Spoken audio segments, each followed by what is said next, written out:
Siemka, ja jestem Adacho i wracamy do mangi Dragon Ball Bloodlines, a konkretnie do drugiej części rozdziału 4. U mnie na kanale jest to odcinek 7, ale to ze względu na to, że te rozdziały są dość długie, ten ma 73 strony, także tę drugą część zostawiliśmy sobie właśnie na dzisiaj. A jeśli chodzi o część poprzednią, to myślę, że ten obrazek może wam tutaj troszeczkę rozjaśnić pamięć. Trunks trenuje w komnacie Ducha i Czasu, do której Goten wchodzić nie chce. Nie chce pomóc Trunksowi w treningu, nie chce sobie pomóc trenując razem, bo wiemy jak wyglądała ta ich umowa, będą trenować osobno, będą się wzmacniać na swoje osobne sposoby, ale w przyszłości nie wykluczają opcji współpracy. Po prostu chodzi o to, żeby nie byli od siebie zależni, bo oni przez całe życie praktycznie trenowali razem, więc trochę nie byli przygotowani na scenariusz, w którym mieliby walczyć osobno, co widzieliśmy na początku tej mangi w walce z Birusiną. Propos postaci innych, które ta manga wprowadziła oprócz postaci Birusiny, to ostatnio mieliśmy jeszcze Tapiona. Oczywiście Tapion to jest postać znana z filmu, ale ze względu na to, że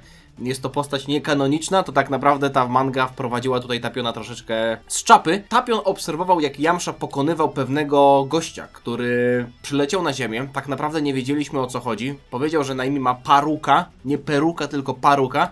I na tym zakończyliśmy właśnie ostatni rozdział i już sobie też zerknęliśmy, że ten Paruka będzie z kimś rozmawiał, prawdopodobnie z jakimś swoim współpracownikiem, który przyleciał na ziemię, nie wiemy kim oni są, nie wiemy jaki jest ich cel, tym będziemy się dzisiaj zajmować i powiem wam jeszcze o jednej rzeczy, bardzo ciekawej i bardzo budującej rzeczy. Pamiętacie na pewno wiele razy takie sytuacje, kiedy jakiś autor fanowskiej mangi, no chociażby w przypadku Dragon Ball Bloodlines jeden z autorów też się odezwał w komentarzach, nie raz zresztą, kiedy mówili takie słowa, że nie umiem polskiego, ale i tak dobrze się bawię patrząc na twoje reakcje.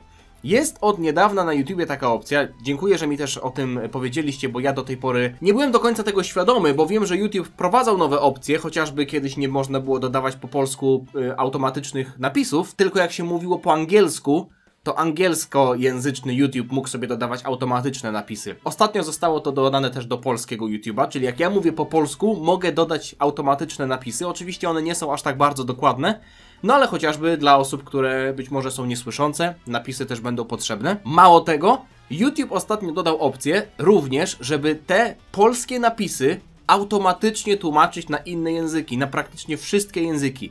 Więc chociażby autorzy Dragon Ball Bloodlines, podejrzewam, że to są Francuzi, tak mi się wydaje, że oni są z Francji, mogą też sobie włączyć francuskie napisy. Na przykład Gustavo z Dragon Ball Hakai, dla niego ostatnio zrobiłem portugalskie napisy, bo on jest z Brazylii. Twórcy Kakume, Darko z Poison Laborenko, oni są też z Francji. Być może jeszcze jakieś angielskie napisy komuś się przydadzą. Tak czy inaczej, pod tym filmem również będą napisy, one tak jak mówię nie są jakoś szczególnie dokładne, ale cieszę się, że taka opcja dotarła. Czajcie, jakby na przykład mój kanał zaczęli oglądać ludzie z innych krajów, przez to, że są napisy w innych językach i na przykład wszyscy z całego... No może dobra, przesadzam. Już teraz odleciałem. O, czekajcie, bo ja nie przeczytałem nawet tej strony. Raportuj misję.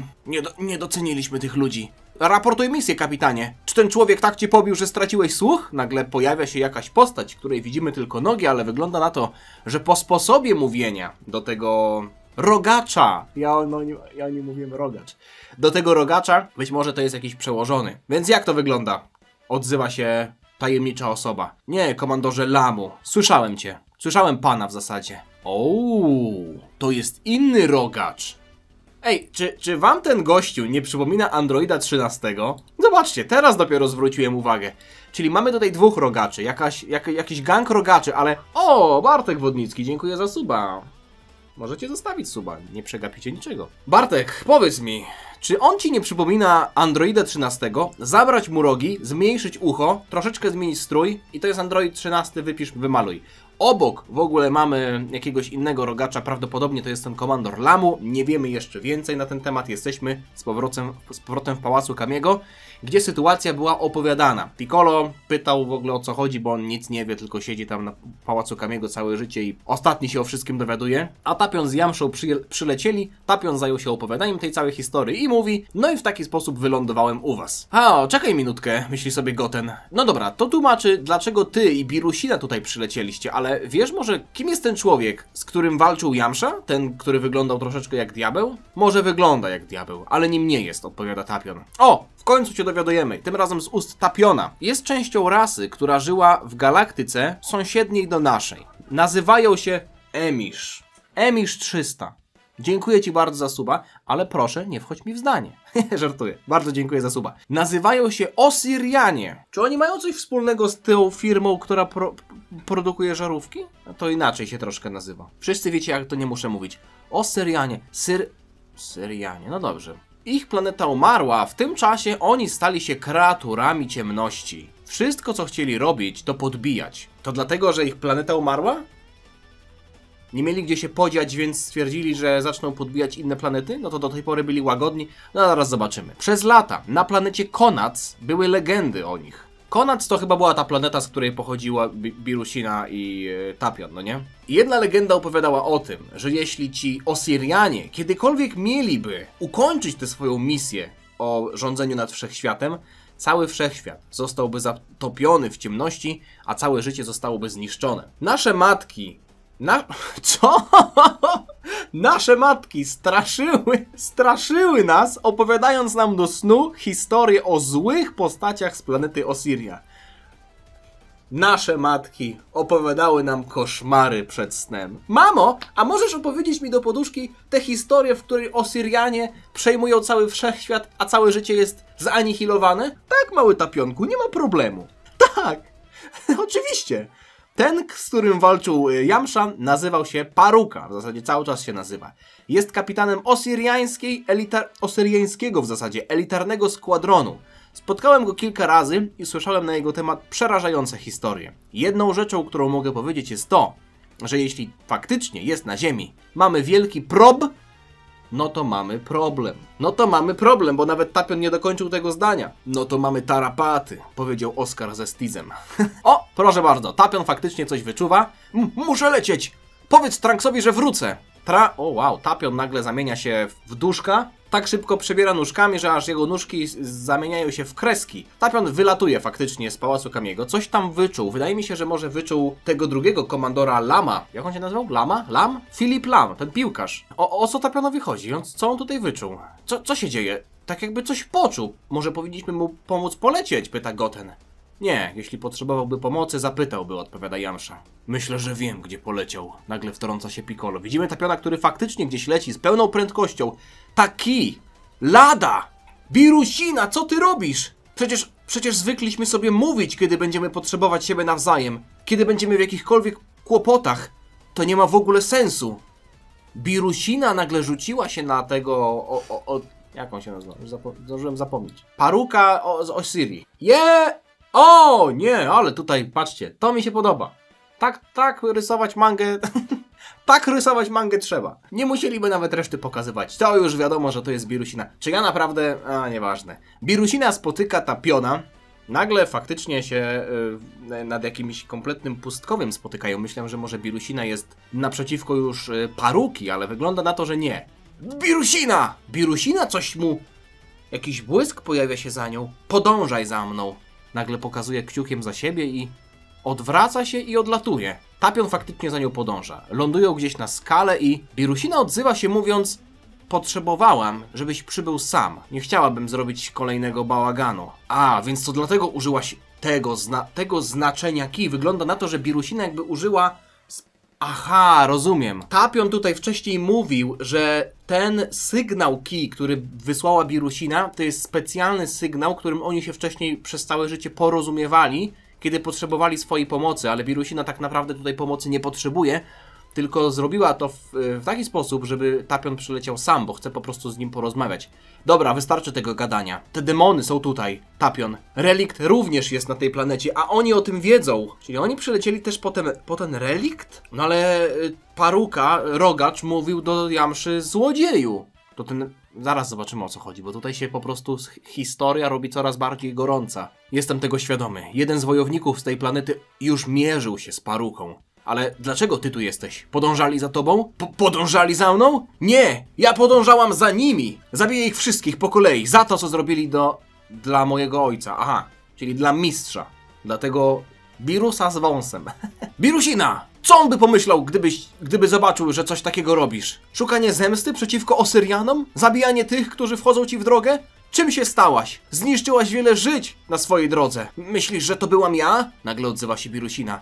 Że ja zrobiłam to wszystko? Że ja zniszczyłam te światy? Podążałam za tymi potworami przez ostatnie 5 lat. Miałam nadzieję, że zniszczę ten relikt i zakończę to wszystko, idioto. Jak śmiesz oskarżać mnie o to ludobójstwo? Oni zabijali dzieci! Czyli Birusina jest dobra jednak.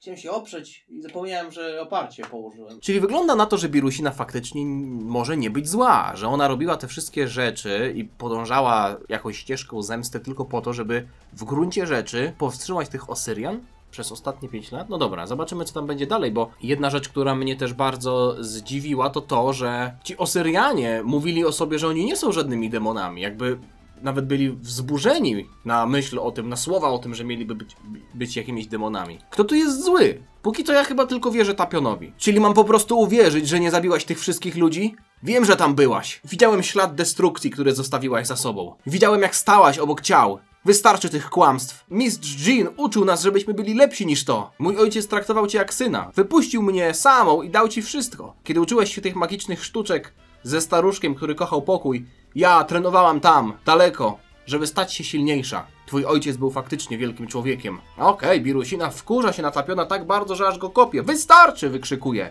A niech to! Nie wiesz, kiedy się zamknąć, prawda? No i mamy, można powiedzieć, bratobójczą walkę. Wiemy, jak wygląda relacja między Birusiną, jak w zasadzie wyglądała relacja między Birusiną a Tapionem, ale ta walka to jest dowód na to, że Birusina tutaj tych swoich emocji jeszcze nie poukładała w głowie. Wygląda na to, jakby była pogubiona. Zdziela Tapiona raz za razem, ten trafia w skałę, ląduje gdzieś tam... O! Czy to jest to miejsce, w którym androidy spotkały Vegetę i resztę wojowników Z w Android Sadze? O, co za cudowny dzień, mówi kierowca tira. Czy tak kiedykolwiek powiedział jakikolwiek kierowca tira? Niedobrze, myśli sobie Tapion. Birusina, nie tutaj! Wykrzykuje Tapion, powstrzymując ją. No nie chce chyba zniszczyć ziemi. To jest, myślę, że dowód na to, że Tapion mimo wszystko jest tutaj postacią pozytywną. Jest tutaj protagonistą. Dwójka wojowników, wydaje mi się, że o różnych poglądach na tę samą sprawę, ale myślę, że oboje w głębi serca są dobrzy. Zderzają się pięściami, walka się rozpoczyna. Tapion jest kolejny raz wyrzucony. O nie, zwierzęta! Normalnie Android 17 się w nim odezwał. Co to? Malutki Ikarus, zobaczcie. Mały Ikarus i duży Ikarus. Mama Ikarusa. Birusinę nie obchodzi to, że tam jest mama Ikarusa, czy mały Ikarus, czy jakiekolwiek inne zwierzęta albo rzeczy związane z przyrodą, z naturą. Nie ma zamiaru darować Tapionowi, chociaż tak naprawdę to takie było trochę bardzo... Nie chcę nikogo obrazić, ale trochę takie babskie, że się na niego rzuciła, bo już za dużo jej nagadał. On przecież jej w ogóle nie obraził tak naprawdę. Moim zdaniem to ona nie powinna się na niego denerwować. Tapion wyciąga miecz, ładuje go w jakiś dziwny sposób, pojawiają się wokół niego wyładowania elektryczne i tym mieczem wypuszcza jakąś falę zawirowaną ki, która będzie stanowiła kontrę dla tego ataku Birusiny, która jest zdumiona tym, co właśnie zobaczyła. Widzimy wielki wybuch. Kiedy kurz opada, Tapiona nagle nie ma. Ale ostatni panel tutaj nam sugeruje, że Tapion chyba zaraz spadnie z nieba. Niczym spadająca gwiazda, zaraz zobaczymy. Powiedziałem, że nie tutaj, mówi Tapion, który faktycznie jest na górze, ale co on tutaj robi?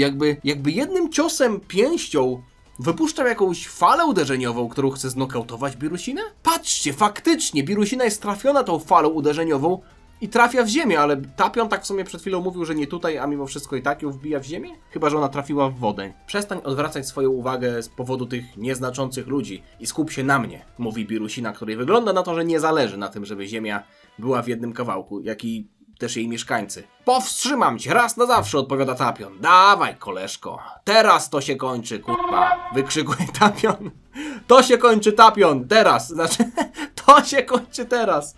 Wykrzykuje Tapion. Podnosząc swój miecz aż mi po prostu coś wpadło do oka. Podnosząc swój miecz do góry, aż przypomniał mi się Zamasu, który powiedział: niebo! Szczel mnie! To było trochę głupie wtedy, jakby światło sprawiedliwości! Uderz we mnie! Słaby Bóg, który nie jest w stanie wymazać śmiertelników, jest bezużyteczny! No i wtedy Piorun powiedział: przekonał mnie! No i uderzył w Zamasu. To było trochę głupie. Takie trochę niezrozumiałe. Ale wracając do historii z Bloodlines. Tapion, wydaje mi się, że ładuje siłę miecza. Aurę miecza ładuje. Ty, to Tapion w takim razie jest chyba wojem Body. Aura miecza była... Tak, aura miecza była dla woja Body, bo ja miałem aurę miecza i grałem kilka dni w Metina. Patrzcie, jaką aurę miecza odpalił. Ja pierniczę. Birusina zaraz odpali silne ciało i będą tam się... tąpać. Będzie jakieś tąpnięcie. Tapion jakiegoś SSJ2 włączył, o co tu chodzi? Patrzcie, dalej. prowokuje Tapiona Birusina, a Tapion faktycznie pojawia się tuż przed Birusiną w ułamku sekundy. Ta chyba nie jest w stanie zareagować. Widzimy jakiś tutaj cios. Wygląda na to, że Tapion zdołał wyprowadzić uderzenie mieczem, a Birusina go unika. Już myślałem, że została trafiona, ale wygląda na to, że w ogóle nie zrobił ten cios na niej żadnego wrażenia. Nie, została troszkę dziabnięta. W ostatniej chwili faktycznie tego uniknęła i dziabnął ją pod okiem. Jak śmiesz, mówi Birusina, wyprowadzając ciosy w Tapiona i mamy tutaj walkę niczym z JoJo, muda, ora. Tapion po raz kolejny atakuje mieczem, Birusina blokuje to uderzenie, wygląda na to jakby swoją bransoletą w ogóle to zablokowała, bo nie sądzę, żeby gołą skórą była w stanie zablokować ten cios. Kocia wojowniczka jest odrzucona, odepchnięta, a Tapion nie traci czasu, pojawia się za nią, zbyt wolna i mamy błysk. Jak to się zakończy? Tapion trafia Birusinę, ta jest odrzucona, ale wygląda na to, że nie przyjęła żadnych dużych obrażeń. Chociaż mówi na głos, to mnie bolało. Ręka jej się trzęsie, tworzy nad głową wielką kulę. Nie rób tego, lada! Zniszczysz całą planetę, przestań! No i dobrze, jeśli to jest cena, którą muszę zapłacić, żeby zniszczyć relikt i Osyrian, niech tak będzie! Czy ona ma zamiar się poświęcić razem z planetą? Teraz umieraj! Wykrzykuje Birusina. Przypomina mi to sytuację z końcówki Majin Buu Sagi, jak Kid Buu blokował Genkidamę, ale to nie wygląda na... Chociaż kurczę, bardzo podobnie to wygląda do Genkidamy. Chociaż Genkidama miała jeszcze w środku taki troszeczkę trzon, jakby takie jądro, no nie? Była tak rysowana, jakby była mniejsza kulka w większej kulce. Ale to nie jest istotne. Tapion wypruwa z siebie żyły, żeby zablokować to uderzenie, w zasadzie te kule ki. Oboje z tego co widzę to się starają, bo Birusina też drży, aż przepychając tę kulkę. No dalej, jeszcze trochę, mówi Tapion. I nagle jego okaryna rozbłyska? Nie wygląda jakby pękała, jakby rozbłyskała. Zobaczcie. Okaryna Tapiona nagle zaczyna świecić światłem. O! I to światło otacza Tapiona, który nagle jest w stanie znaleźć w sobie siłę, żeby przepchnąć tę kulkę, w zasadzie wyrzucić ją w powietrze, tym samym ratując siebie i całą planetę. Ta kula energii wybucha w powietrzu, Birusina zakrywa oczy. A niech to, nie spodziewałam się, że to odepchnie. A Tapion leży na ziemi! Czy on tymczasowo jakoś wzmocnił się, żeby być w stanie zablokować ten cios, ale kosztem swojej świadomości? Dobrze, zostań na ziemi, mówi Birusina. Co jest tam? Jakiś wybuch na horyzoncie nagle się pojawia?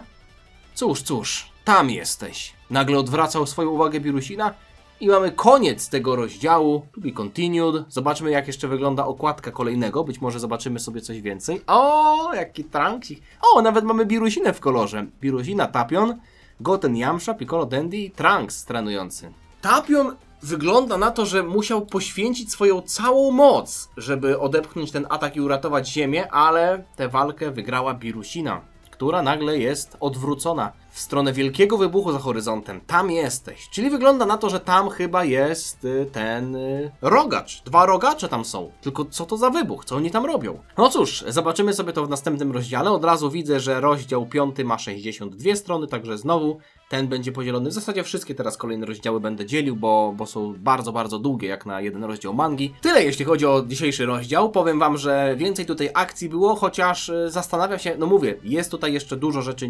nierozwikłanych. Motywy Birusiny, ta ich przeszłość, tak naprawdę niby wiemy skąd oni pochodzili, ale ja do końca nie wiem, czy Birusina jest postacią, która jest obiektywnie zła, czy obiektywnie dobra, czy ona chce dobrze, ale robi złe rzeczy, czy ma złe zamiary, no bo wygląda to tak, jakby tak właśnie było. Jakby Birusina była, jakby chciała dobrze, ale była trochę pogubiona, miała dobre zamiary, ale szła po trupach do celu i mimo tego, że chce powstrzymać tych Osyryjczyków, po drodze robi też dużo złego. Chociaż Tapion mówił, że ona niby zabijała, że widział, jak ona stała przy jakichś ciałach. No, zobaczmy, jak zareagują nasi bohaterowie w przyszłym rozdziale, bo okładka tutaj sugeruje, że będziemy widzieć jakąś dalszą część z Pałacu Kamiego, ale do tego przejdziemy za niedługo. Póki co, odsyłam was na fanpage Dragon Ball Bloodlines. Oczywiście linki do autorów znajdziecie w opisie. Jeśli wam się podobało, zostawcie lajka, suba, żeby niczego nie przegapić, jak 2 szczęśliwców, których widzieliście podczas dzisiejszego odcinka. I póki co życzę wam miłego, spokojnego dnia. Trzymajcie się, na razie, cześć. Dziana.